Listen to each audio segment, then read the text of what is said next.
जय श्री राम, जय श्रीमन्नारायण। दर्शकों, आप सभी का हमारे चैनल पर हार्दिक स्वागत है।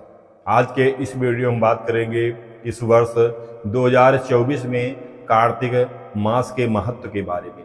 कार्तिक मास का महत्व क्या है? कार्तिक मास कब से प्रारंभ हो रहा है? कार्तिक मास कब से प्रारंभ होकर कब समाप्त हो रहा है? कार्तिक मास के नियम क्या है? कार्तिक मास किसे करना चाहिए? कार्तिक मास में क्या होता है? क्या विधि होती है? कैसे करना चाहिए? किसको करना चाहिए? कौन कर सकता है?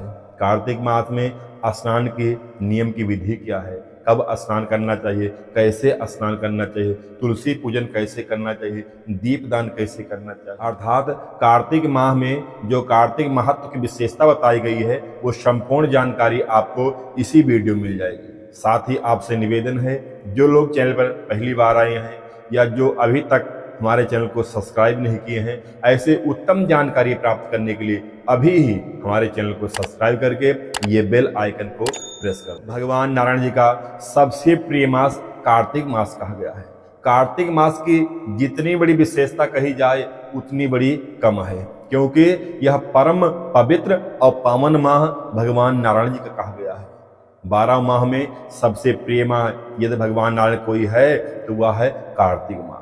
कार्तिक माह में स्नान करने का, तुलसी पूजन करने का, दीपदान करने का बहुत विशेष महत्व बताया गया है। बहुत विशेष बड़ी विशेषता बताई। शास्त्रों में कहा गया है कि कार्तिक माह नियम करने वाले व्यक्ति के यदि कोई दर्शन कर ले तो उसके व्यक्ति के पापों का क्षय हो जाता है, पापों का नाश हो जाता है। इतनी बड़ी विशेषता कार्तिक माह की बताई गई है। इसलिए मैं सबसे कहना चाहूंगा कि सबको ही कार्तिक माह के नियम अवश्य करना चाहिए। कार्तिक माह भगवान श्रीमन्नारायण जी का सबसे प्रिय माह होता है। कहा जाता है कार्तिक माह में भगवान का वास जल में होता है, इसलिए स्नान करने की विशेष बड़ी महत्ता होती है। भगवान नारायण 4 माह के बाद इसी कार्तिक माह के शुक्ल पक्ष की एकादशी अर्थात देव उठनी एकादशी को भगवान सो के उठते हैं, जाग जाते हैं, और इसी शुक्ल पक्ष एकादशी से लेकर कार्तिक पूर्णिमा तक भगवान का विवाह माता तुलसी जी के साथ में संपन्न होता है। इसलिए कार्तिक मास को विशेष माह कहा गया है, विशेष माह बताया गया है। शरद पूर्णिमा से लेकर कार्तिक पूर्णिमा तक माँ लक्ष्मी पृथ्वी पर विचरण करती हैं, पृथ्वी पर वास करती हैं। अपने भक्तों को तन्मयता के साथ में श्रद्धा, भक्ति, विश्वास के साथ पूजन कर देखकर, कार्तिक नियम अपनाते देखकर वह बड़ी प्रसन्न हो जाती हैं और अपने भक्तों पर मनोवांछित फल प्रदान करती हैं। और जिसपे माँ लक्ष्मी मेहरबान हो जाए उसकी करना कहना ही क्या है। कार्तिक स्नान करने से व्यक्ति के पापों का नाश हो जाता है, व्यक्ति के पापों का क्षय हो जाता है, व्यक्ति का भाग उदय होने लगता है, भाग उसका प्रबल हो जाता है। माँ लक्ष्मी भगवान नारायण की विशेष अनुकंपा प्राप्त होने लगती है और व्यक्ति मोक्ष का अधिकारी बन जाता है। इतनी बड़ी विशेषता कार्तिक मास की बताई गई है। कार्तिक माह के नियम। कार्तिक माह का नियम यह है कि कार्तिक माह में तारों की छाव में स्नान करना चाहिए। शास्त्रों में नदी में स्नान करने का महत्व बताया गया है। यदि नदी उपलब्ध ना हो सके तो सरोवर में स्नान करें, लेकिन सबके बस की बात नहीं है कि 30 दिन पूरे 1 माह कोई नदी या सरोवर में स्नान कर सके, तो वह नियम अपने घर पे ही अपना सकते हैं। करना क्या है, ध्यान से सुनिए।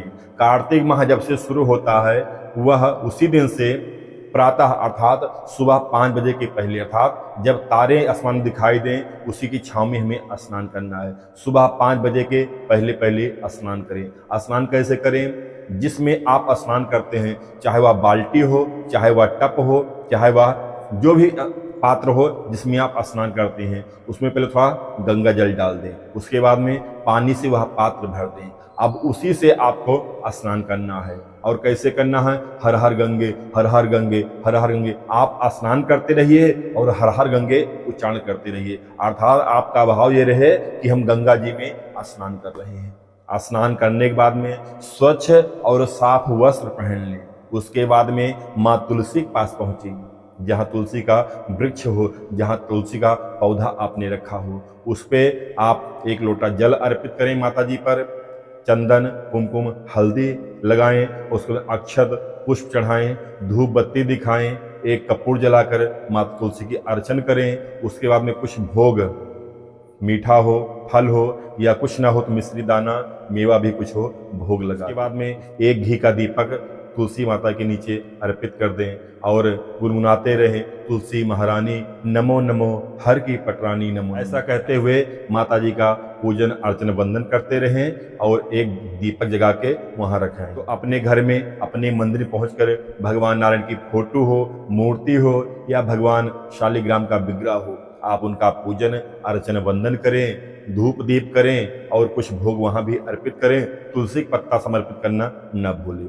उसके बाद में पूजन अर्चन वंदन करने के बाद में भगवान के मंत्रों का जप करें। सबसे प्रिय मंत्र है ओम नमो भगवते वासुदेवाय। इस द्वादश मंत्र जो है बहुत प्रसिद्ध मंत्र है, बहुत लोकप्रिय मंत्र है, जो बहुत पावरफुल मंत्र है। इसलिए सभी को ओम नमो भगवते वासुदेवाय इस मंत्र का अधिक संख्या में जप करना चाहिए। चाहे तो आप विष्णु सहस्त्रनाम का भी पाठ कर ले। उसके बाद में भगवान नारायण की आरती उतारे, ओम जय जगदीश है। आरती करने के बाद में भगवान सूर्य को जल अर्पण करें। पूरा दिन आप नियम से रखें।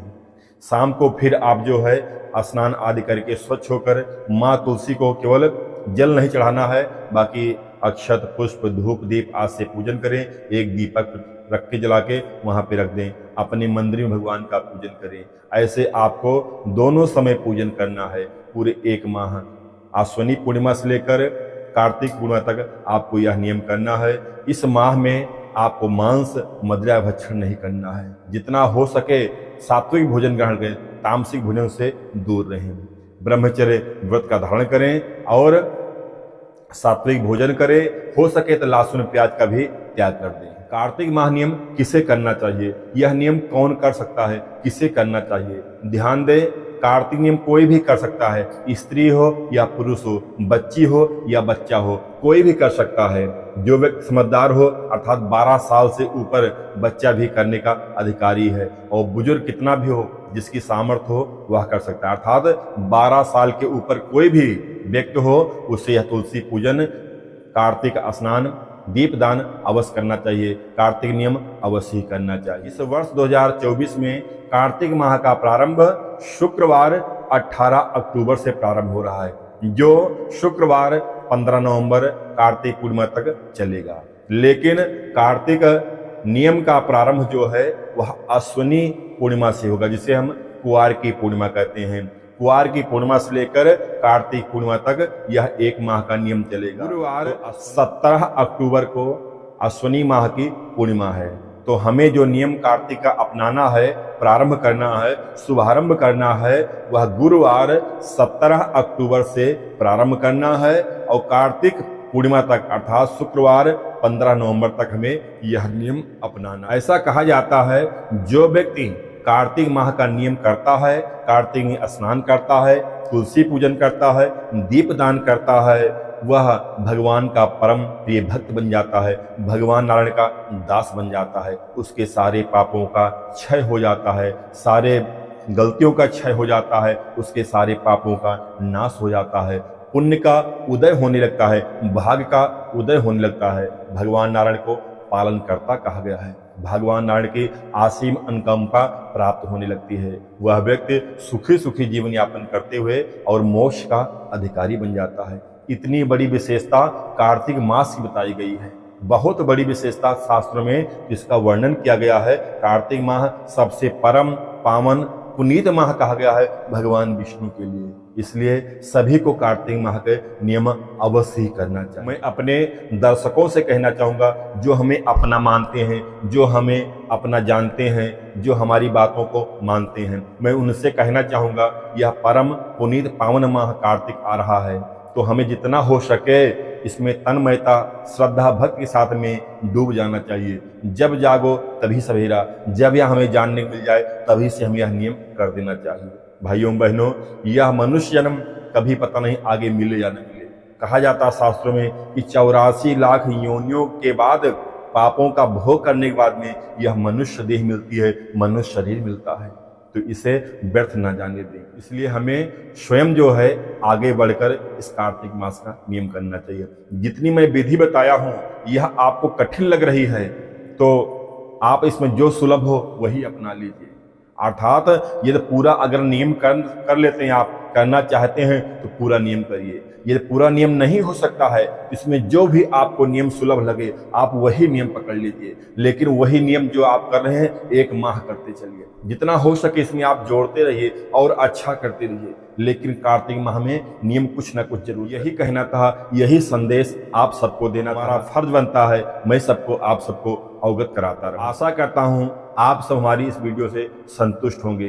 वीडियो पसंद आए तो वीडियो को लाइक कर दीजिएगा और उत्तम फल प्राप्ति के लिए इस कमेंट में जय श्रीमन नारायण अवश्य लिखिएगा और यह वीडियो औरों के पास शेयर करिएगा, क्योंकि उत्तम बात का फैलाना, उत्तम ज्ञान को लोगों तक अर्जित कराना, यह भी एक पुण्य का काम होता है। तो यह वीडियो आपने देखकर अपने हित मित्रों के पास, अपने जानने वाले के पास अवश्य शेयर करिएगा। धन्यवाद। जय श्रीमन नारायण।